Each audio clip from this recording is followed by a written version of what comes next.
Welcome to Bespoken Bones with your host, Pavini Moray, connecting ancestors, sex, magic and science. Pavini explores transpersonal tools for erotic wellness every new and full moon, engaging educators, healers, spiritual leaders and scientists in revolutionary dialogue. Get ready to feel good and go deep. This is Bespoken Bones. Hi, and welcome to Bespoken Bones, ancestors at the crossroads of sex, magic, and science. We're healing trauma, we're connecting with our roots, and we're developing radiant erotic wellness in past, present, and future generations. And I am your host, Pavini Moray. So a couple of things before we start today. Folks have really been reaching out about the podcast. I've been getting emails and messages and, lots of feedback and suggestions, support, questions. And I really want to engage with you. I really want to encourage you to engage with me. So just really feel free to use the contact form, which is on the Bespoken Bones website, to be in touch with anything that's coming up for you. Because really, I'm in service to what you want to hear about. And so please let me know. And I just want to say hi to Trey and to Zolev and say thank you for the love. So today, I have a really special guest on the show. And it's my pleasure to introduce you to Gogo Ekhaya Esima. And Gogo is an initiated Sangoma traditional healer in the Zulu culture of South Africa. She's a certified peer recovery specialist in mental health, a trauma survivor, and a spiritual teacher. Gogo is a strong advocate for challenging standardized mental health concepts in America, and she's written for the upcoming books Shamanism for the New Millennium and the ISPS book series Women and Psychosis. Her shamanic journey of healing and recovery is featured in the documentary Crazy Wise. Her gifts include seeing and hearing voices of the ancestors, mediumship, and earth-based medicinal healing. Gogo Ekhaya has a full-time shamanic healing practice in Southern California. And it's just such a delight, Gogo, to have you here. Welcome. Thank you. Giving thanks to the Great Spirit and to your Great Spirit for having me here. I'm super excited about it. Thank you. Yeah. So I'm imagining that some folks know what a Sangoma is and some don't. And I just wonder if we might start by having you talk a little bit about what that is. Sure. Sangomas are the traditional healers that come out of South Africa. They're considered usually coming from out of South Africa, although I was born here. Over in South Africa, they have many traditional healers and Sangomas, and over 60% of the population there still regard and respect and go to consult with and see Sangoma. So it's a live, well-breathing, shamanic community of healers from South Africa, coming from different lineages. So there's the Zulu Sangomas, there's the Xhosa Sangomas, there's the Sotho Sangomas. There's many different lineages of Sangomas there. And they all support in helping the community, whether socially, politically, through getting through the apartheid that happened in South Africa, or on a community level, a closer community level, dealing with families, relationships, healing with traditional medicines, herbs, and ancestral veneration. So the first time that I heard about Sangomas was in doing research for my dissertation, because a lot of the academic research about ancestral reverence is out of South Africa. And so it was interesting to read about Sangomas and to read that, well, first of all, it's a calling, like you were called or you're tapped to be a Sangoma, but also the extensive training that goes into being a Sangoma, which I'm hoping that you're going to speak to a little bit. And that, this is akin to like a Western psychiatrist. Like it's really like in-depth engagement. And I just, because I'm bringing this up only because I think that sometimes when we hear here in the West, we hear traditional healer, we think, oh, that's, not necessarily highly trained, highly skilled, and just really wanting to make this distinction that this is like big medicine, and that, like you said, that most people, when something is wrong, this is who they go see. Like, I might go to a urgent care or a therapist, and this, if I was living in South Africa, I might go see a Sangoma. Yeah. Yes, absolutely. Um, it's still very much held in high regard. There is a lot of the population that have been tapped into the Western side of medicine. Um, and so that they will go there first, and then if they're still having problems, they will go to see a Sangoma. So there's a kind of a split in the populations there.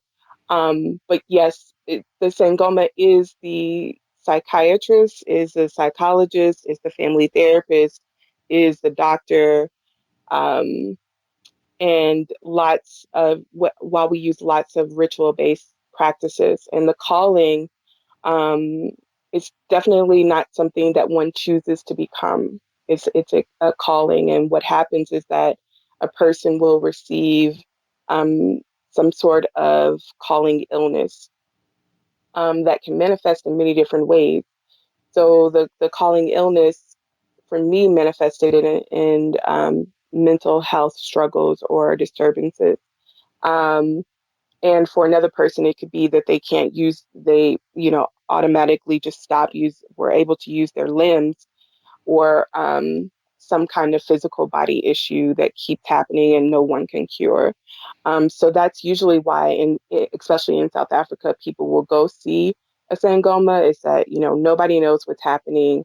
The doctors don't know. And then they receive a consultation, or they're having particular dreams, and that Sangoma will see into what's happening, and and why the illness is taking place. And the illness can be taking place because of this need to go undergo an initiation to become a traditional healer or a Sangoma for their community.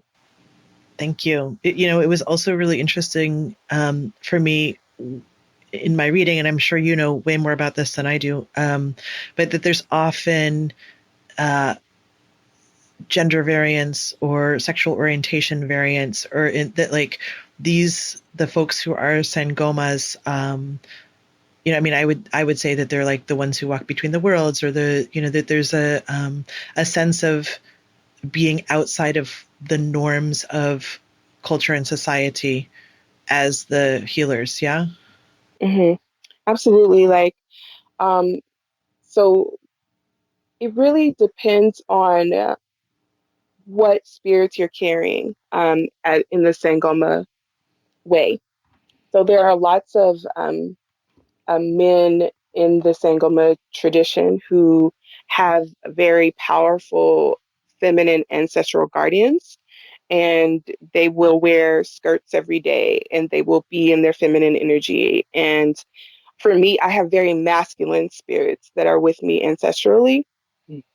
And so those masculine spirits come up in particular ways, and it's very fluid. There's not a lot of bias, especially that I've witnessed in the communities in regards to with identifying as male or female, or um, having particular standards that you have to fit in because of who you may look like on the outside. And so I really find that to be truly liberating and beautiful, how that has been encapsulated within the Sangoma culture for millennia. Yeah. One of the articles I read was called something like "I've Got Two Men and One Woman," and it Mm, was a Sangoma story that those were the spirits that person worked with, and um, the person was assigned female at birth, but had a very strong masculine spirit that they worked with, and so that actually influenced their sexuality, their sexual orientation, right? Because like they were working so strongly with that spirit, and that spirit had strong desires for that particular spirit was, I guess, heterosexual and had desires for women, so that Sangoma then was married.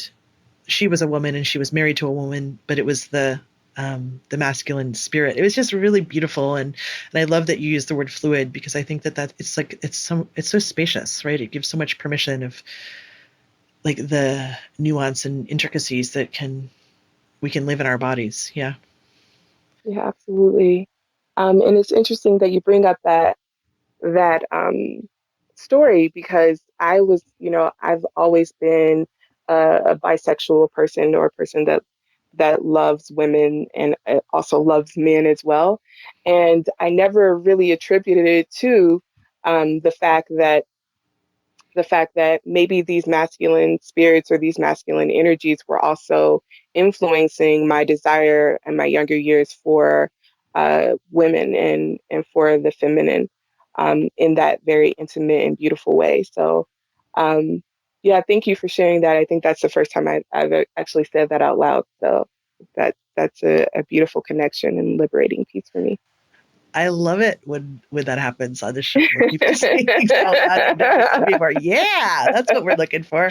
That's Yeah. great. And it's interesting because also the constructs of masculine and feminine as they're held in the West, I find kind of, I don't know, annoying, Mm, and limiting. But in the ways that you're talking about it and the ways that I read about it, it just doesn't have that. It's just so much bigger than that, right? It's just like, absolutely. yeah. So I'm grateful too for the mentoring that those things provide. Yeah, I'm curious if I know you have a really significant and special personal story about how you came to be a Sangoma, and you alluded to it, that you had the illness, the calling illness. And I wondered, would you feel comfortable sharing a little bit about your personal story? Yes, absolutely. When I was a younger, in my early years, I would have certain experiences and would see things that, like little dots and little lights all the time and things like that. And I never ever shared it with anybody. I just thought, hey, this is kind of cool and it's fun to play with. And then, I had even more experiences where I had seen an entity or a spirit walk into my room, and it was a light being, very beautiful. And I opened my eyes. I was like lying in my bedroom, and I opened my eyes and shut them, wiped my eyes just to make sure that I was actually awake and seeing this, and it was still there. Um, and I also had these really interesting experiences. Like every night that I would go to sleep, my bed, as soon as I got into my bed for dream time, my bed would start to rock, really, and shake really hard, like in a circular vortex.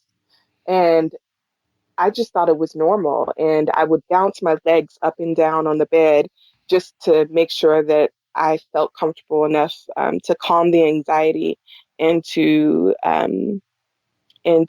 like almost a body symbolism of me being grounded, so to speak, while this vortex was taking place around me and the shaking of my bed. So, and that's how I would fall asleep at night. Um, and again, I never shared these experiences with anyone. And then, um, there was a period of time where I was with my father. My biological father and mother were split up, but I would go with him on visitations, and he was this very amazing, creative being, that I really looked up to in many ways. But then in the nighttime hours, that's when the line between father and daughter became very blurry for me and very confusing, because he molested me. And through that experience, I became more closed and closed and closed off to, um, what I can see now as my spiritual energy. It's like my life force energy was being sucked away because of it. And I became very fearful and angry, during that time of my life and after. And so I was very spiritual. I grew up in a Christian church. My grandfather was a pastor, of the church, and mom would send us off to church every weekend. And then I found this church when I was about 14 years old that my best friends had actually asked me to go to, and I found beautiful liberation within that community because of the difference between the church I grew up with in, which was very quiet and there was no music, there was no clapping, there was just sitting and listening. And so when I went to my friend's church, it was amazing. It was like this big uh, band and this huge choir, and everybody was singing. And then all of a sudden, I saw these people like running around and um, around the church and dancing and shouting and rejoicing. And so it really, something really dug deep within me, and I found refuge there. And I thought, well, this is a place that I can go to and liberate myself and try to heal from my past experiences and cry if I need to, or shout if I need to, or run if I need to. And so I really took to that form of spiritual practice for a while. And then that came to an end when I was sexually assaulted by one of the organ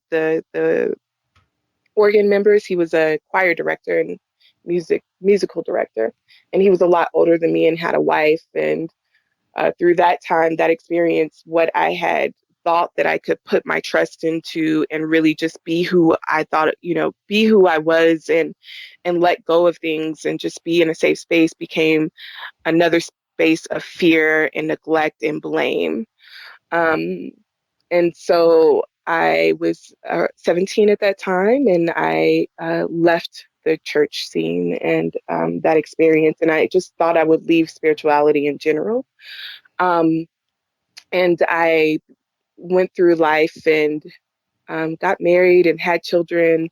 And all of these things with trauma started to really boil up inside of me. And it was coming out in different ways through alcohol abuse, through um, just so many abusive ways for me and my body. And even in relationships, it was just everything was coming to an end and like spiraling out of control. And eventually I got to a place where I wasn't able to be the mother that I always wanted to be.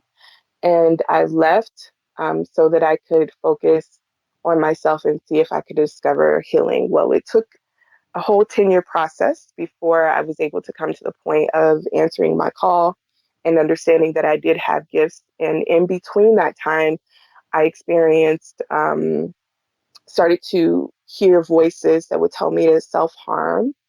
And I had several suicidal attempts and several obstacles with friends and partners.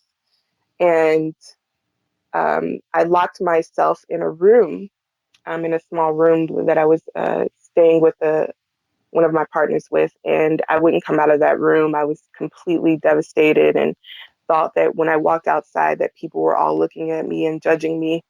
Um, and it even became even more difficult for me to even go to step through the hallway to use the bathroom because I didn't feel safe, and there were other men that were living in that apartment at the time. And the visions became worse, and the voices became worse, and the self-harm became worse. And um, I eventually ended up in the hospital with the last suicidal attempt that I had. And I thought, when I woke up, after being strapped down to a bed, waking up and seeing that while I'm still here, um, I knew that something really powerful had happened in the space when I wasn't present. And I don't remember what that was, but it was something really powerful that made me want to understand why I was living and why I was still on the earth, because I knew that it was something bigger than me. Um, and so I unintentionally at the time set out to find that. Um, and I went through a program that was a recovery program for mental health, and it was made up of peers, and peers are people with lived experiences that have gone through trauma, that have been on medications, that have been in psych wards, that have been through the system and have been in this place of recovery to where they are able to share their gifts, share their experiences with other people that are coming out of the hospital or in the midst of their trauma experiences.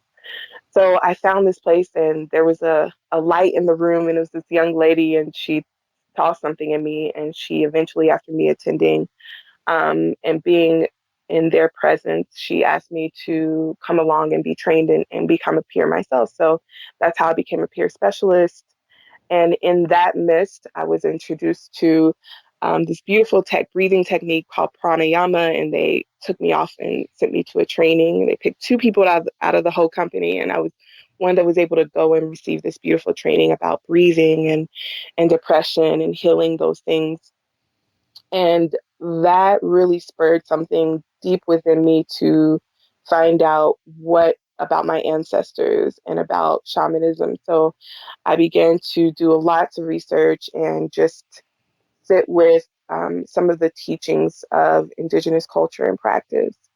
And eventually I reached out to a woman who I was called to do a ancestral divination with. And I got my first ancestral reading and was told in that reading that I had gifts and I had the calling and that I wasn't crazy and that all of my experiences, and she didn't know my name. She didn't know anything except my last names, right? So she didn't know anything about me, and it was over Skype. And she told me about my life, my past and what was happening with me presently. And she told me that I was supposed to be a priest like her, a priestess like her. And so, by the way, just the burping is just for the audience. The burping, I know we talked about it before, but the burping is a sign that my ancestral guardians are with me and close. And so after that reading, I was totally in awe and in tears because I knew that this was the path for me. I knew that this was my calling. I knew that I had found the answer from when I woke up from that hospital bed and said, wow, I'm still here, and so, yeah, that's my journey. Thank you. It's, I don't know, there's just this way that when we can just share what it's been like, like, I don't know that I've ever heard anybody just so frankly talk about what it's like to experience mental unwellness, right? And I don't know, there's such a, like, it just feels to me like there's a gift in there of naming what is and being able to say, hey, this is a human experience that people have, that I had, and this is a response to trauma. Because it sounds like from what you were saying that you had as a child, that there was that access to the unseen, or Mm-hmm. in your case it was seen, but to the realms that are not, kind of like the non-corporeal realms, the spirit realms, and then plus add that to trauma, right?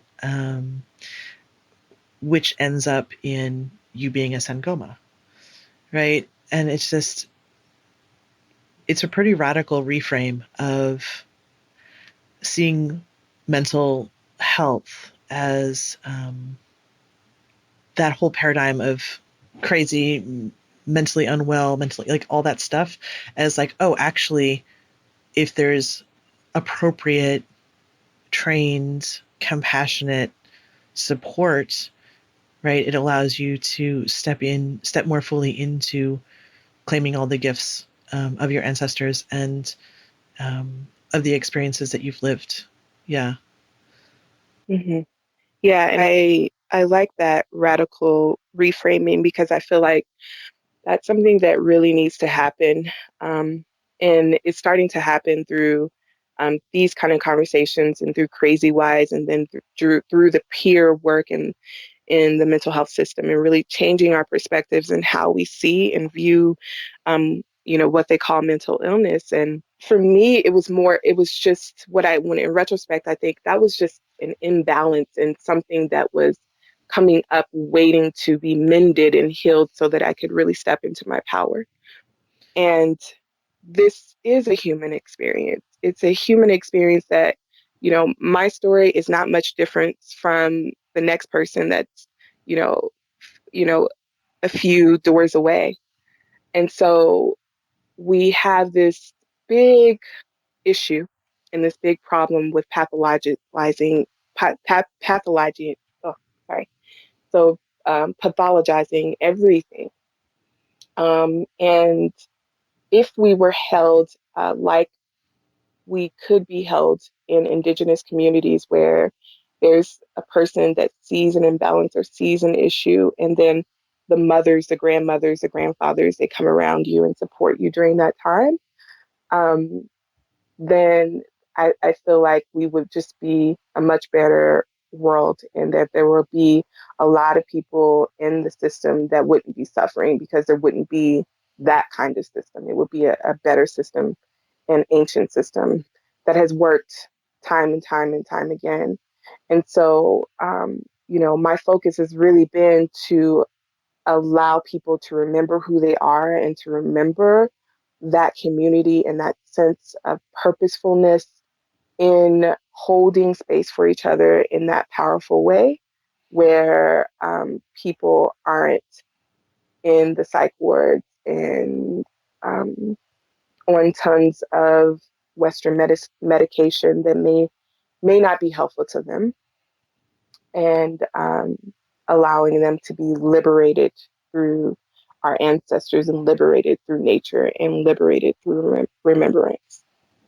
You're really speaking to this importance of being witnessed in community, in our everything, right? That I firmly believe this, that healing really does not happen in isolation. If I am struggling, I like that you're calling it an imbalance. If I'm struggling with an imbalance, like my, white, Western, Midwestern approach is like, okay, I'm just going to like hide and deal with it until like I've managed myself. And then I'm going to represent my, competent, capable face to the world. And as I age and as I work through trauma, just realizing like that's some serious bullshit, right? Like that is not the way. And when I can really allow myself to be seen in all of my humanity, all of my mess, all of my trauma, all of my mental unwellness, and like be seen and with love and compassion, like that is a game changer, Mm. It's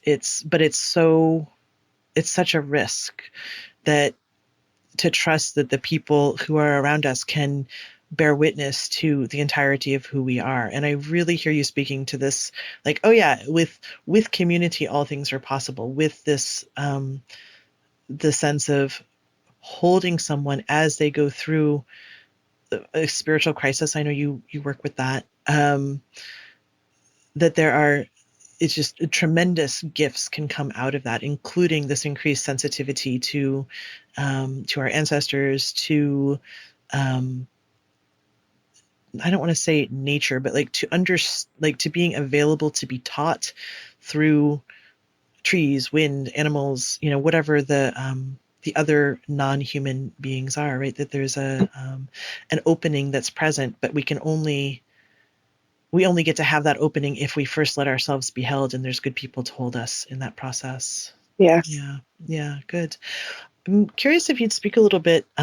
You write about being humble, Mm. which is, I love that word, and it's such a concept that I don't see us practicing very much. The sense of being humble, and how being humble and healing. How do those things connect for you? Mm. So humility is to be able to soften your heart enough to bow down to, and when I say bow down, to be on your knees, to humble yourself in front of your spirits, in front of the plants, in front of the medicines that are guiding us.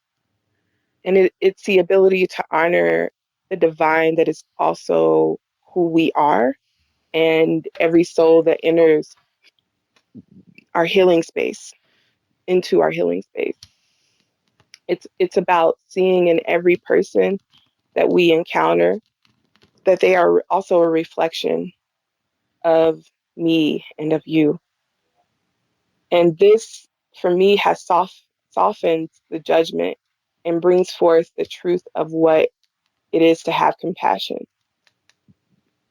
During Sangoma initiation, you spend a good portion of your time on your knees.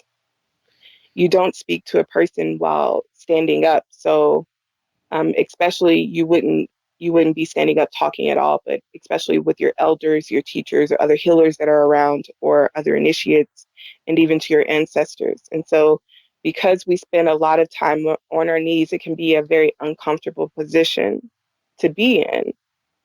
And we're so used to the comforts of sitting in chairs for meetings and dinner and family time. But when you're on your knees, even if a intruding thought or a funny idea comes to mind, or an interfering thought comes to mind, you're able to connect with the earth's grounding energy and really root yourself to be able to take more control over the ego's grasp. And when you start to become more aware, when we start to become more aware of what comes out of our mouth when you're on your knees, it isn't the same thing if I was standing up in front of somebody and speaking. You know, I might have said something different to my teacher or something different to the other initiates around me, but being on my knees allowed me to really understand humility. And then you begin to appreciate the scarring of the knees, and sometimes, albeit painful, it's a powerful reminder of surrendering to the ancient ways of the lineage and the calling that you've been called to serve with humility and strength. And I just feel like we don't always see enough of that humility is in our healing modalities that we use in this day and time. And so I feel like that part of my initiatory process and being on my knees was one of the big steps in honoring that and bringing that into my work. And I also feel that true humility is the key that unlocks integrity in the work. And lots of times we see so many people that are not really sitting in integrity. And I really feel like it's because of the lack of true humility. And it was a work of progress for me, um, because even while on my knees and humbling myself before spirit, and coming out of initiation, I still had some issues around um, bringing that practice into my daily life, uh, on the being on the other side and not having to do that. And so I really take time to bow each day and come to my knees before my shrine and my ancestors. Yes, because it is truly um, a great reminder of how important it is and how powerful and impactful it is in the work that I carry forth from my lineage into the beautiful souls that sit in front of me. It's so interesting to consider this possibility, because I think about, my work and what I'm doing, and it's not possible that it's coming from me, right? I mean, some of it is for sure, right? But like, there's so much more that comes through me. And that's not necessarily of me. It's just, and there's a part that wants to take credit for that and be like, oh yeah, like I'm brilliant, and then there's this other part that's like, oh yes, child, be on your knees, be on your knees and remember, that you are just the living face of this line right now, that this line has existed for a millennia before you and will exist for a millennia after you. And this is just the right now. This is just the life that's present right now. And, it's interesting.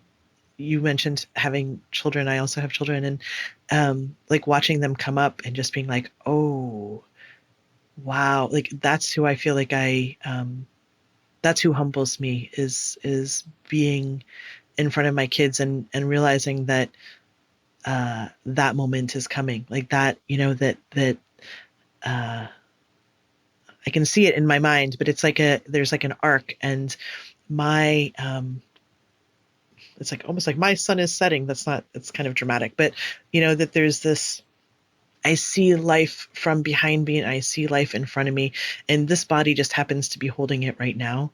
But all that has been lived and all that has been known and all that has been curated over those millennia, right? That's not mine. That's just, the inheritance that I am blessed to receive and to share. So what a beautiful practice, this practice of humility, of coming back to your knees every day. It just brings a lot of gladness to me. Thank you. Yeah.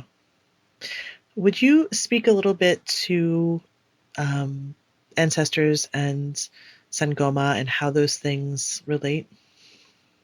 Yes. So the ancestors in our tradition are called Amalozi. And we work with the Amalozi, or our guardians, ancestor spirits, and enter trance states to communicate with them and to achieve heightened states of perception, to tap into healing vortexes for the person sitting in front of us. Ancestor veneration, offerings, pashla rituals, which are rituals that are a mix of prayer and particular offerings to our ancestors. We relate to them, and we call on them in divination, in the healing, in the ritual guidance and protection, in dispelling negative spirits, in conflict resolution, and in finding missing items. And so the whole process, especially, now and even in initiation, is, one thing that my teacher always said is, what is your ancestor saying? I don't want to hear from you. I want to hear from your spirits, and we, it's cultivating this deep, deep relationship between, and stepping outside of yourself and who you think you are, and really opening up to the ancestors' guidance. And so with those techniques during initiation, we're able to cultivate and learn divination and ritual and all those things that I spoke about before. And we relate to our ancestors through dreams. Dreaming is a very powerful, powerful tool that's used in many shamanic traditions and also in Sangoma tradition. Um, uh, Recognizing the gifts in our families, are also, and with our ancestors, are also a very powerful way that we connect. So in my family, on my father's side, there's tons of artists and um, people that work with their hands and can create things and create poetry and music and art. And so um, I really feel my ancestors' presence strongly when I'm creative. And it helps us to just definitely remember, again, who we are and where we come from, and that we can take these really positive things from our ancestral guardians and our ancestors, and also take on some of their hurts and their pains and their traumas, in that. And that's why ancestral healing is so important. I know I'm kind of going off, but I think it relates in the role and the relationship with the ancestors, for the Sangomas, because it leads us to ancestral healing and why it's so important, um, and why we do the work. through relating to our ancestors, we're relating to our own illnesses that we may be experiencing in this world. You know, when you go to a doctor, and you sit in his office, they, usually for the first time, they ask you to fill out a form, and that form says, okay, who on your father's side had heart disease or diabetes on your mother's side or whatever it is. And that's the same thing that happens with this relationship with the ancestors and the Sangoma. And when you sit in front of a Sangoma, being able to see and diagnose what is happening spiritually from those ancestors that may be physically manifesting in your world. I this is something that's coming up now, but there was with healing my particular trauma with my father, it has been so many layers to the healing. And I used to think, when I first started initiation, that oh, it's one, I need this, that, and the other. You know how you get a divination, there's this prescription given, and okay, this is what's going to do it. But it was like really, it's been really a process. My mind thought, oh, even once I finish initiation, it's all done. It's sealed, signed, and delivered, and it's over. And I realized that it was what each time that I was entering into healing that trauma with my father, um, it was just another layer. It was what I could take in that. It was like spirit was showing me and holding space for, this is how much our daughter can take right now. And so next time we'll give her a little bit more and she can go deeper and deeper. Yeah. And so it's interesting that this last time around I was in a ceremony and I was going into spirit, and I was shown that first, this thing about compassion and having compassion for myself in some of the mistakes that I made, even, starting with the week before, a couple of mistakes that I had been holding on to. And it's like, oh man, I kind of made those mistakes, and having compassion for that and really seeing myself outside of the body and seeing myself as the observer in those situations. And then spirit took me down from the week before into a couple of other situations in adulthood and into my teenage years. And then spirit was like, okay, she's ready for her father. And he comes up again, which I'm not surprised by this time. It's like, okay, whatever I have to do.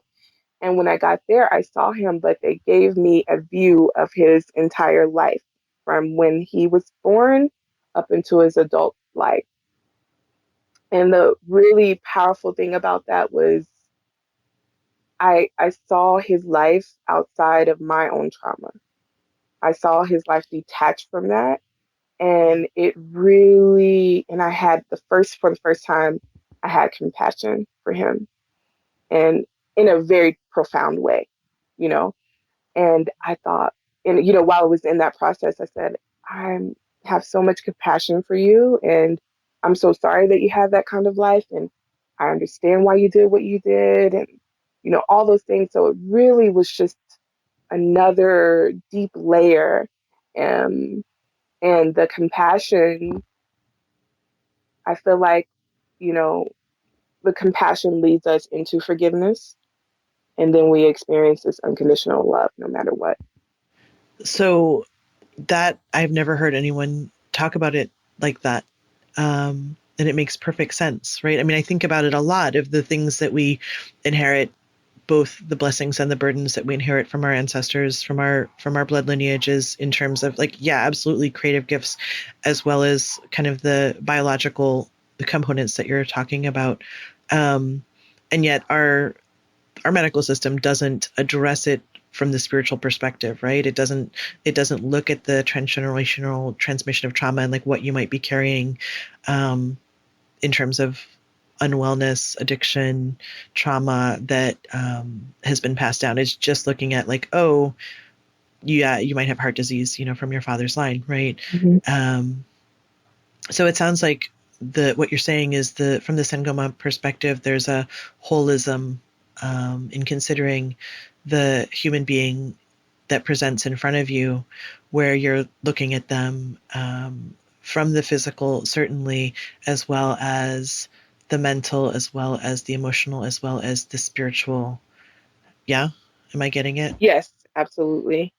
And I like describing it that way, because so people can really have an understanding that it's just as important, um, as going and filling out those forms at your doctor's office. That if we leave out what's spiritually happening with our ancestors, which is, also happening with us because we share their DNA, um, and their memories, that we are neglecting a very essential part of our transformation and our healing and of our own elevation as well as theirs. Would you just speak a little bit to that, to the like how you see especially the intersection of trauma healing and traditional healing? Like how do Sangomas approach trauma in particular? So energy and body oriented practices are very much traditional indigenous medicine. As we know, trauma can be lodged in the mind and in the body to create illness and manifest in many different illnesses in many different ways, whether it be through fear, anxiety, depression, um, and a slew of all these other symptoms that may come up from trauma. And it may not look like the Sangoma way, may not look like Western medicine's version of healing trauma, but it is very effective in its own right. Whether it's through the rattle or through a purging ritual where a person is vomiting, or with using the soil of the earth to dissolve trauma. And so those two intersections really combine well for me. Um, because before I started traditional healing, trauma informed care principles were really important to me in my peer work and something that I was also trained in. And trauma informed care taught me the importance of physical and emotional safety for the person. And this really goes right along with creating a safe container for spiritual work as we call in our divine protectors. So in ceremony, we call forth divine spirit, our divine animal guides, and the directions and all these different things to make sure that there's a safe place for healing to take place. And so I just see there's similar, it's so interesting that if we just go one step further, the Western medicine that we do have in these concepts are leaning towards something, but just aren't fully crossing over to that spiritual place. Um, Also, the fundamental practice of collaboration and mutuality in trauma-informed care um, is also a great intersection for the work that Sangomas do. This idea that we're in this together, the the one that comes for the healing, their participation is equally as important as the healer's work, and that we're combining as one energy to do something together to have this releasing of trauma um, in this energy vortex that was created um, to allow you to shed those things and to remind people that you don't simply sit there and become healed, that you also have some work to do.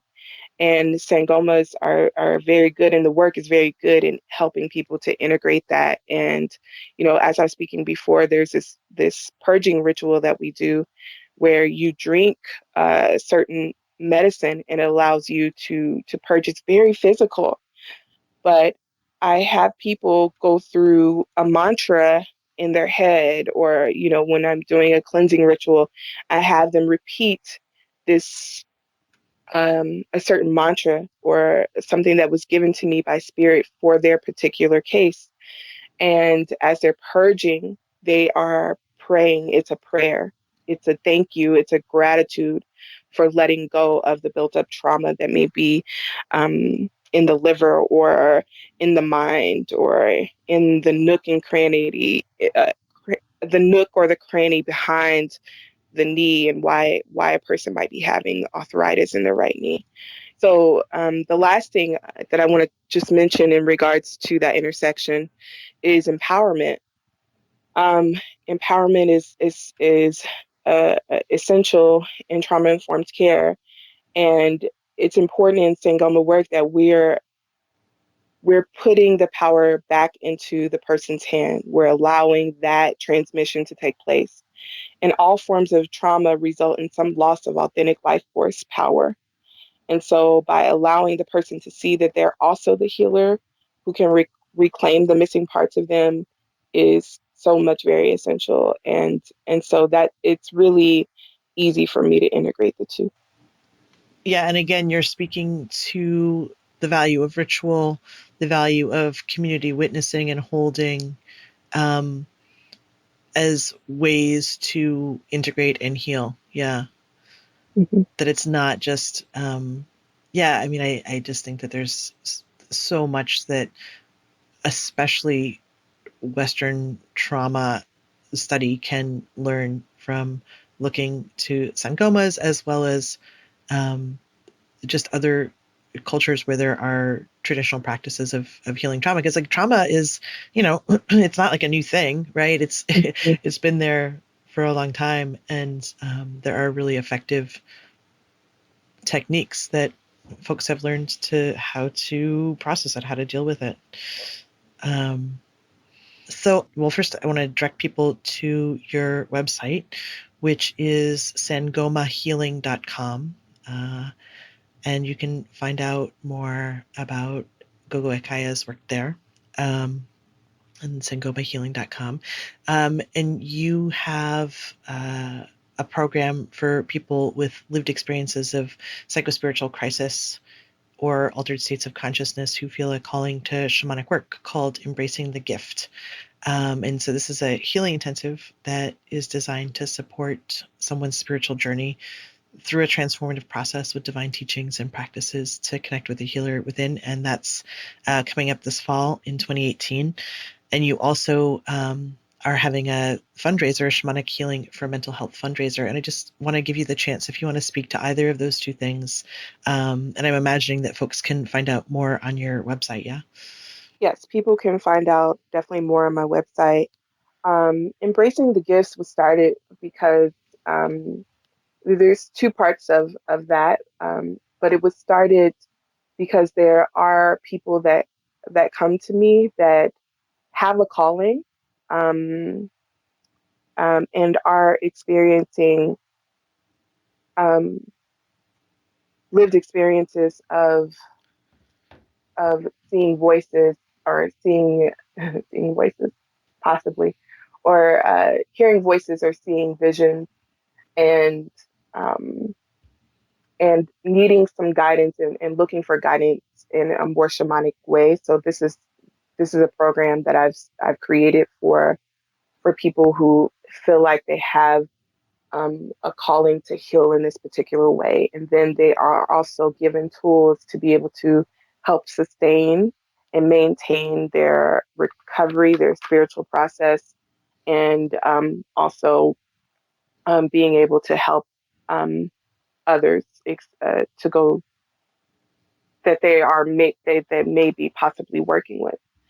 Um, and because there is also an initiation program, and some people that come may not have the calling to actually initiate into the Sangoma tradition, but they're still having certain things and experiences that need to be dealt with in this way.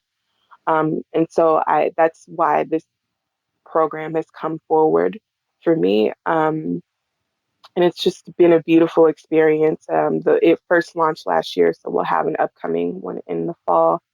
And the fundraiser is just really about helping people helping people who really need to receive these services, that have been disenfranchised, that have been stigmatized through the mental health system, and they don't have the financial resources to be able to make an offering I deal with many of these cases a lot.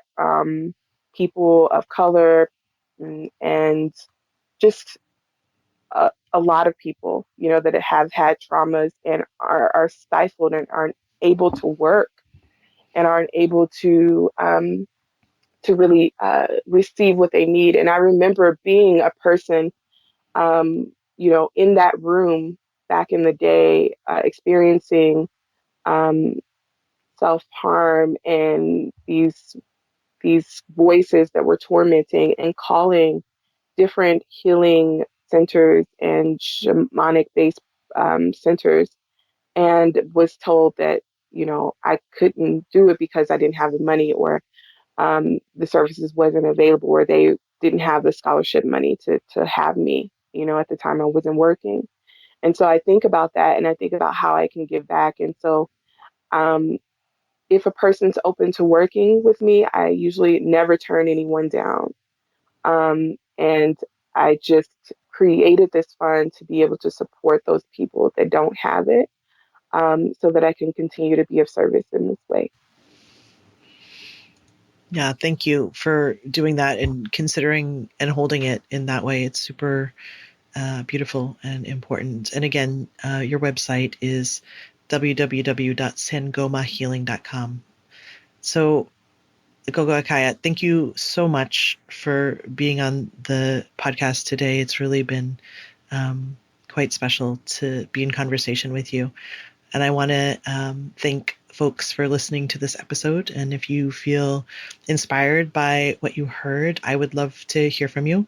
You can go to bespokenbones.com and you can learn more about the sexual and ancestral wellness work that I offer. Mm-hmm. And really keep all the messages, sharing, feedback, keep it coming. Wanting to offer a closing prayer today to our ancestors, to my ancestors, to Gogo's ancestors, and to the ancestors of all of you who are listening, that we're so grateful.